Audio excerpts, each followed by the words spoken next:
বন্ধুরা দেখো, আমি এই ডুমুরগুলো সব ধুয়ে নিয়ে এসেছি। ডুমুর এগুলো ধুয়েছি। আর এটাও একটা ডুমুর ছিল, এর মধ্যে ডুমুর আর আম দিয়ে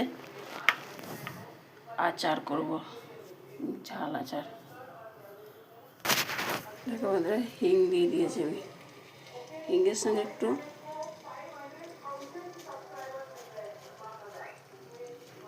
কালার দিয়ে দিলাম, রং হবে ভালো। দেখতে পাচ্ছেন রংটা কত সুন্দর আসবে। দেখো